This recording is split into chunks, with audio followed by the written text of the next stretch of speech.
Obama could not stop this pipeline if he wanted to. This leg of the pipeline from Oklahoma to Texas was in the works. He doesn't have the authority. Not that that would stop him, by the way, but he doesn't have the authority to stop it. According to the U.S. House Energy and Commerce Committee, there is only one category of pipeline that requires presidential approval. That's an international pipeline, like the originally proposed version of Keystone XL, which would be from Canada, which for those of you in Rio Linda would make it international, down through Nebraska, other northern plain states into Oklahoma, then into Texas. So Obama could not have stopped this leg of the Keystone pipeline if he'd wanted to. It was already in place. He's simply there. There's no other way. He's just glomming onto it. It's like trying to be present when the Ten Commandments are written on the burning bush and claiming you wrote them. It's just, I'm almost speechless here with the absolute brazenness of this. I wouldn't be surprised if Obama says, I've laid more pipe than any president except Bill Clinton.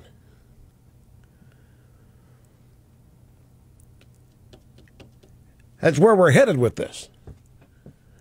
A guy who steadfastly opposes drilling for oil and has not issued any permits to speak of, particularly since his Gulf oil drilling moratorium. The guy who has made his name opposing the Keystone pipeline is now out, taking credit for it and trying to make people believe in this country that the entire Keystone pipeline today has just been authorized and oil is going to be flowing through it. Never has it been more obvious. Without the media, Barack Obama would not have a chance. Without the media, Barack Obama would be a national joke. But he has the media. He has the largest propaganda arm that a president has ever had. He has people willing to lie. He has people willing to publish his lies. He has people willing to work with him against the best interests of the people of this country. And I've been alive 61 years, and I have never seen anything like this. I'm telling you. There's always been media bias, and the media were sickeningly slavish to things like Camelot, JFK, and Clinton. But this is unprecedented. Yeah, I know they carried the water for Clinton for a while, and Monica Lewinsky, that whole event, but even they drew some lines there. This has no boundaries. Whatever it takes. The only thing that a president can stop, again, is an international pipeline. In fact, the Keystone XL pipeline is the first international pipeline that has ever been denied by a president.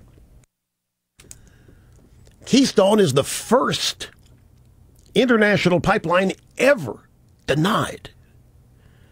And he was denying it as recently as Monday. And he was criticizing it as recently as Tuesday. And he was telling people that there was no silver bullet or magic bullet to any new oil in this, however we got it, via drilling or via pipeline. And in a space of less than 48 hours, we have had the equivalent of an atheist become the Pope on oil and on energy. The Keystone XL pipeline is the first time in history a presidential permit for a cross-border pipeline has ever been denied. And that's why I think it ain't going to be long before Obama starts bragging about how much pipe he's laid. Start comparing himself to other presidents. I've laid more pipe than any president except Bill Clinton. He's got to throw Clinton in there for credibility. Obama does not control this segment of the pipeline's permitting process. It also says something about the guy's character. He's going to go out there and take credit for this when people like him would not allow it if they had the chance. Hard-working private sector Americans have done this to try to overcome the obstacle that he represents, and now he's out taking credit for their work. Every bit of this is irritating.